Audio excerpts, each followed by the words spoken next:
নমো ভগবতে রামকৃষ্ণায় নমঃ। আমরা কতিপয় শ্রীরামকৃষ্ণ অনুরাগী ভক্ত এই বাসুদেবপুর মান্দা অঞ্চলের যারা বাসিন্দা, তারা এই গ্রামে থাকেন। এই শঙ্কর মণ্ডলের বাড়িতে এবং বীণা মণ্ডলের বাড়িতে শঙ্করবাবু এখন নেই বলতে তার যে শরীর সেটি নেই, কিন্তু তিনি আত্মা নিয়ে আমাদের মধ্যে সূক্ষ্ম শরীরে আছেন, জড় শরীরে নেই তিনি ঠিকই।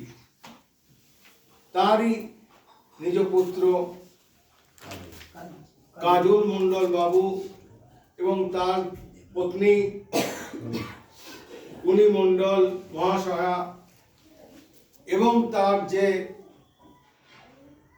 পুত্রী, তাদের সকলকে আমি আমার তরফ থেকে যথাযোগ্য স্থানে প্রণাম নমস্কার ছোটদের শুভেচ্ছা জানিয়ে এই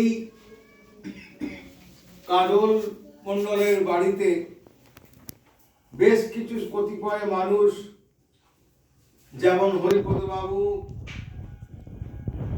ভবেশ বাবু, আমার মহারাজ স্বামী রামেশ্বরানন্দজি মহারাজ, তাকে আমার নমস্কার প্রণাম জানিয়ে, এবং নরেন বাবু, অনিরুদ্ধ বাবু, আশু বাবু, মন্টু বাবু এবং আরো যারা আছেন, আমি তাদের প্রত্যেককে যথাযোগ্য স্থানে প্রণাম নমস্কার শুভেচ্ছা জানিয়ে, যে সমস্ত মায়েরা এখানে এসেছেন তাদের সকলকে আমার প্রণাম নমস্কার অভিবাদন জানিয়ে, এই সুন্দর মহতী সন্ধ্যায় সেই মানুষটা হয়তো নেই সশরীরে, কিন্তু তিনি আছেন, এটি অনুভব আমরা করি আজও।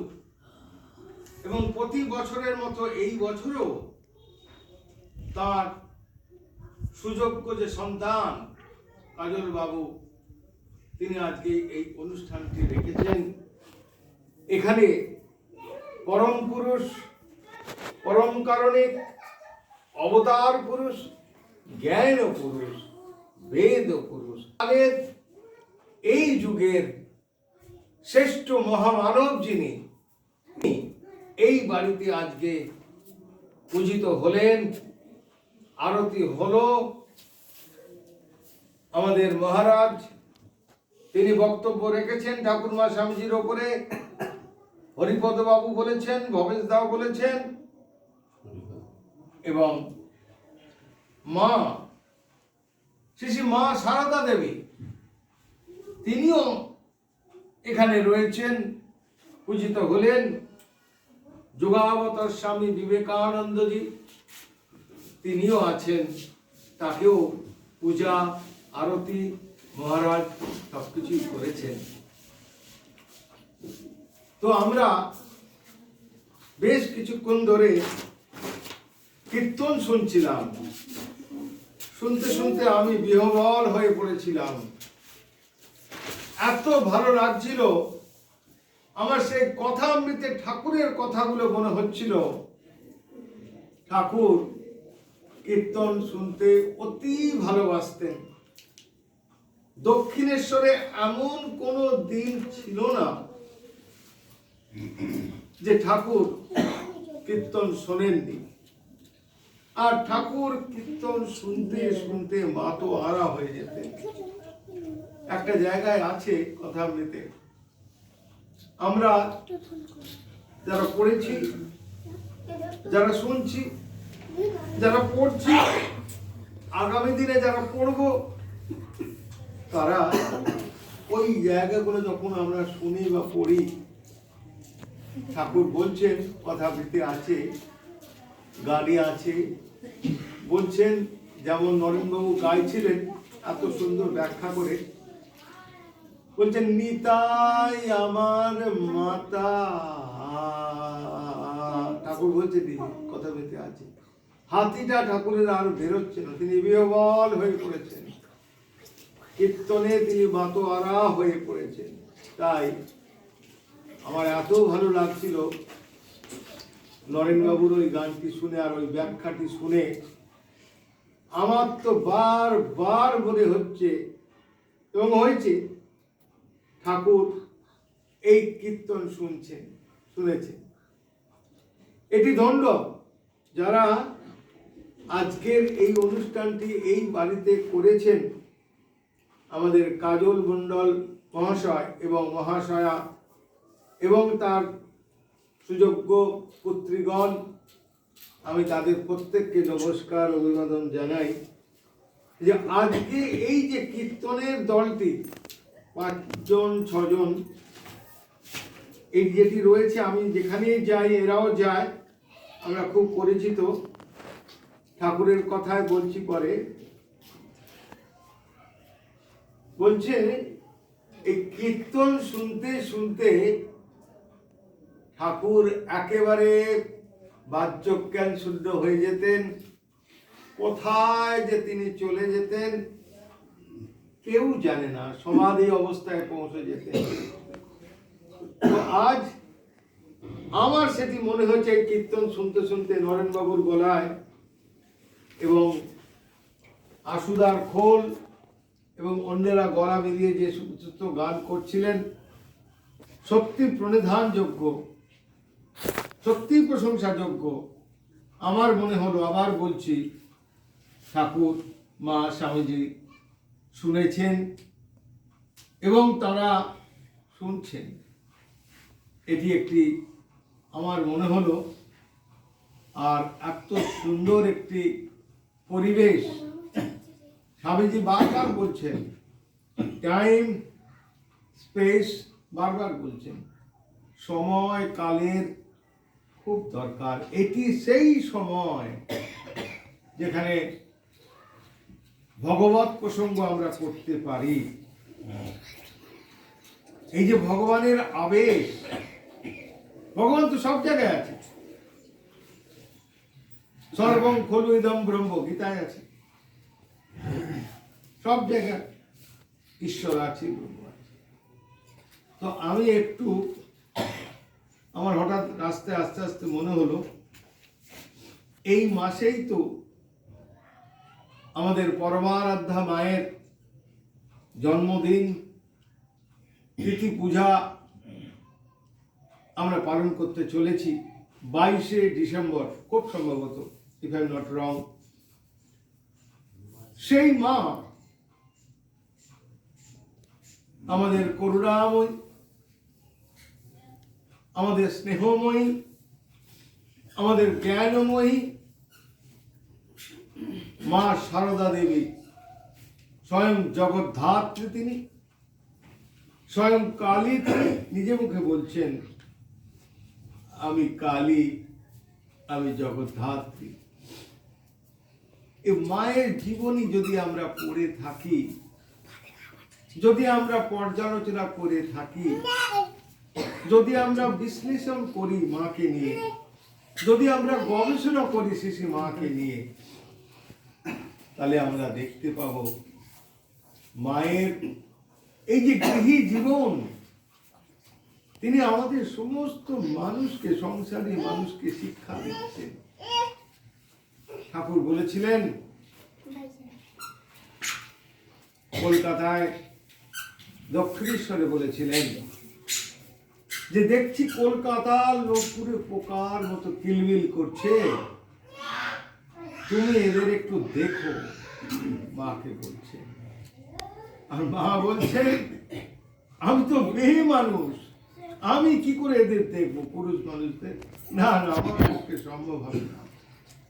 তখন ঠাকুর নিজের শরীরটাকে দেখিয়ে বলেছিলেন, এ আর কি করেছে?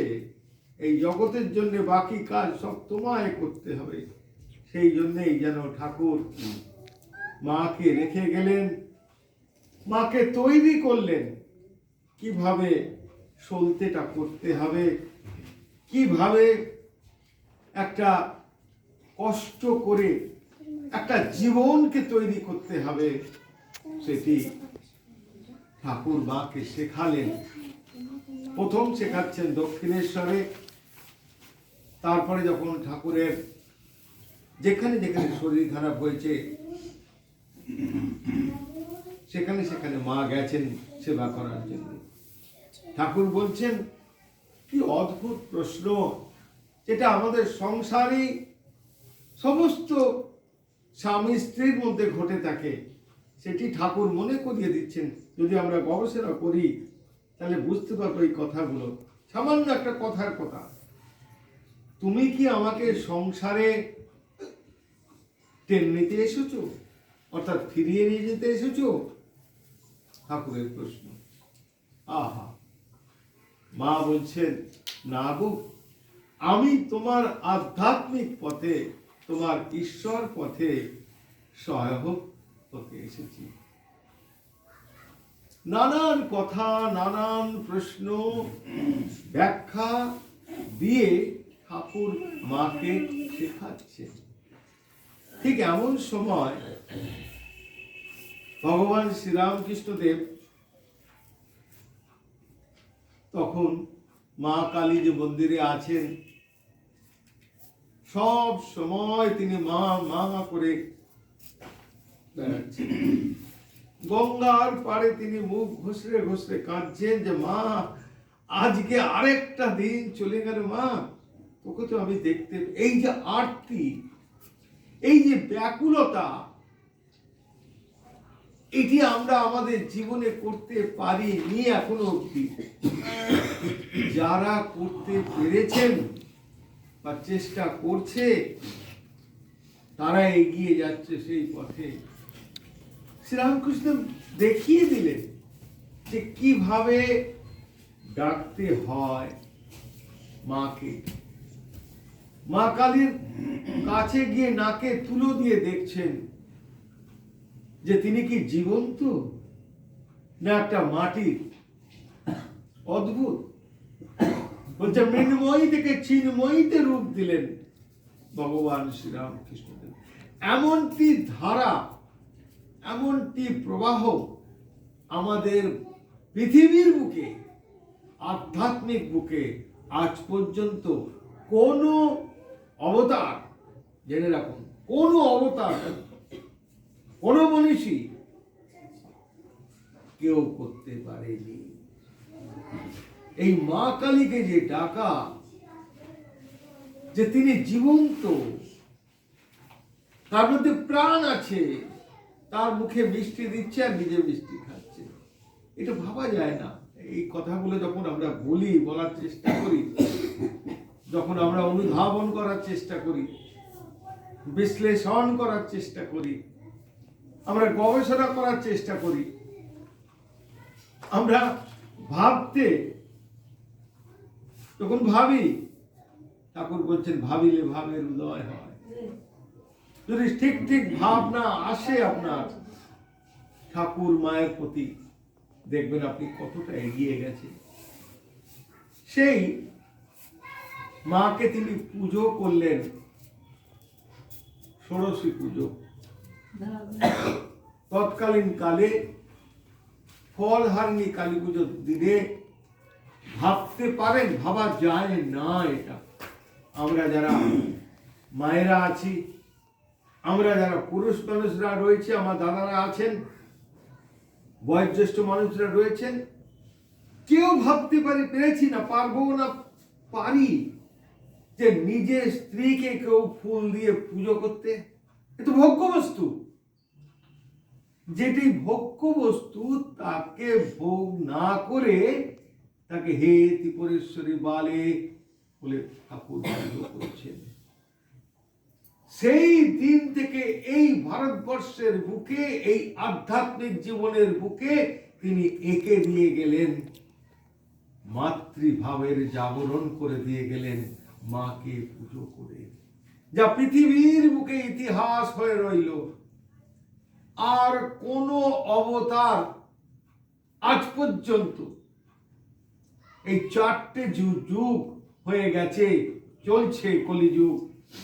এই কলিযুগের 4টে যুগের মধ্যে আজ পর্যন্ত কেউ পারেনি তার নিজের ভোগ্য বস্তুকে ভোগ না করে সরিয়ে অপরকে শিক্ষা দিলেন। যে কথা বেদে আছে, কেন আমরা শ্রীরামকৃষ্ণদেবকে বলি যে বেদ স্বরূপ, জ্ঞান স্বরূপ, শ্রীরামকৃষ্ণদেব হলেন বেদ স্বরূপ। অথচ তিনি নিজে মুখে বলছেন আমি নিরক্ষর। উনি নিজে মুখে বলছেন আমি নিরক্ষর। আর সেই মানুষটা যখন তার জীবন শৈলীর মধ্যে দেখাচ্ছেন, প্রতিদিনের তার নিত্য দৈনন্দিন যে পূজা, সেই পূজায় তিনি দেখাচ্ছেন ভোগ নয়, ভোগ নয়, ত্যাগে নৈক অমৃতত্ব মানসু, এটি বেদে আছে। তো সেই কারণে আমরা যারা গবেষণা করে চলেছি শ্রীরামকৃষ্ণদেবকে নিয়ে, মাকে নিয়ে, তারা এই জায়গায় পৌঁছে গেছি যে মা একটি সাধারণ মহিলা ছিলেন, গ্রাম্য মহিলা ছিলেন, সংসার করেছেন। মাকে অনেকে প্রশ্ন করতেন তৎকালীন কালে যে মা, যখন মায়ের ওই ন্যাড়া বলে মাকুদির বাচ্চাটা যখন মারা গেছে, মা হাউ মাউ করে কাঁদছে, একদম গৃহী মানুষের মতো হাত পা ছুঁড়ে মা আছড়ে আছড়ে কাঁদছেন। তখন সমস্ত যারা ভক্ত ছিল, নলিনী দিদি থেকে, মাকু থেকে, হ্যান ত্যান সবাই মাকে বলছে মা তুমি গৃহী মানুষের মতো এত কাঁদছো কেন?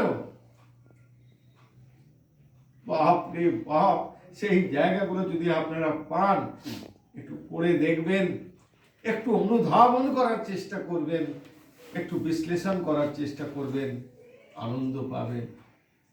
বলছেন আমি গৃহী হতে পারি, কিন্তু আমি যে কি, মা বলছেন আমি যে কি কেউ জানে না, স্বয়ং জগৎ ধাত্রী তিনি। অথচ ঠাকুর প্রথমেই বলে দিয়েছেন তিনি রূপ ঢেকে এসেছেন, ছাই চাপা বিড়াল। মায়ের সম্পর্কে বলছেন ছাই চাপা বিড়াল, রূপ ঢেকে এসেছেন। তাই মা কি বস্তু আমরা বুঝিনি।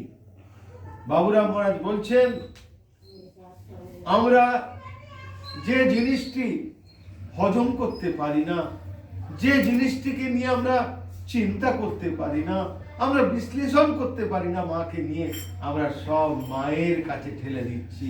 মা তুমি এটা দেখো। মা ছিলেন সংঘ জননী, মা ছিলেন রামকৃষ্ণ মঠ মিশনের নেত্রী। একবার আমরা শুনেছি, আমরা জানি,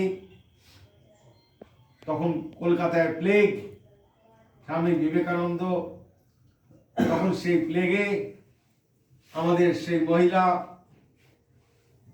তিনি এসেছেন, স্বামী বিবেকানন্দের শিষ্যা তিনি, নিবেদিতা, মার্গারেট নিবেদিতা। সেই নিবেদিতাকে নিয়ে স্বামীজি দিনের পর দিন কলকাতাবাসী যারা প্লেগে আক্রান্ত হয়েছে তাদেরকে সেবা করছেন। কিন্তু তখনকার দিনে পয়সার অভাব ছিল, তাই ঠিক মতন সেবা করতে পারছেন না। আরো অর্থের দরকার, আরো মেডিসিনের দরকার। তখন স্বামী বিবেকানন্দ বলে উঠলেন বেলুর মঠ আমি বিক্রি করে দেব। এত আবেগ, মানুষের দুঃখ, মানুষের যন্ত্রণা, স্বামীজি আর ঠিক থাকতে পারেননি, আবেগে বলে দিলেন যে বেলুর মঠ আমি বিক্রি করিয়ে দেবো। সেই যা পয়সা পাওয়া যাবে, একটা মঠ বিক্রি করলে তখনকার দিনে বেশ ভালো টাকাই পাওয়া যেত, সেই পয়সা দিয়ে আমি এই প্লেগের মানুষদের, আক্রান্ত মানুষদের সেবা করব। সেবাই হলো পরম ধর্ম। কি হলো? কেন মাকে নেত্রী বললাম? কেন মা নেত্রী ছিলেন? সঙ্গে সঙ্গে মায়ের কাছে সংবাদ গেল, মা সারদা দেবীর কাছে।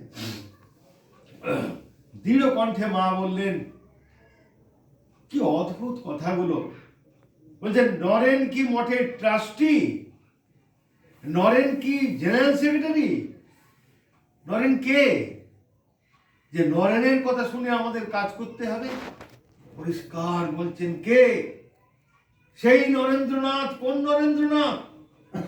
ভগবান শ্রীরামকৃষ্ণদেব, যাকে বলে দিয়েছিলেন রাঙা চক্ষু, সপ্ত ঋষির এক ঋষি, স্বয়ং শিবের অবতার। নানান ভাষায় নানান ভাবে তাকে বিশ্লেষণ করেছেন, বিশেষণ দিয়ে। সেই নরেন্দ্রনাথ, সেই নরেন্দ্রনাথ বলছেন নরেন কে? কে বলছেন? জগদ্ধাত্রী বলছেন, করুণাময়ী বলছেন, স্বয়ং কালী বলছেন যে না, কি দৃঢ়ভাবে মা বলছেন, বলছেন এই বন্যা, এই প্লেগ, এই কি প্রত্যেকবার হবে? মোটেই নয়। সেই জন্যে বারে বারে যখন হবে না, বেলুর মঠ বিক্রি করা যাবে না। মায়ের কথা, আজ সেই বেলুর মঠ বরাবর মায়ের নামে ছিল, মায়ের নামে সংকল্প হয় এখনো, জেনে রেখে দিন। সমস্ত পুজোয় মায়ের নামে সংকল্প হয়। যেখানে ঠাকুর নয়, ঠাকুর নয়, রাজা মহারাজ নয়, মহাপুরুষ মহারাজ নয়, কেউ নয়, মা সারদা দেবী, তিনি বেলুর মঠের সঙ্গ জননী, তিনি বেলুর মঠ নেত্রী। এই আর তখন নরেন্দ্রনাথ বুঝতে পারলেন,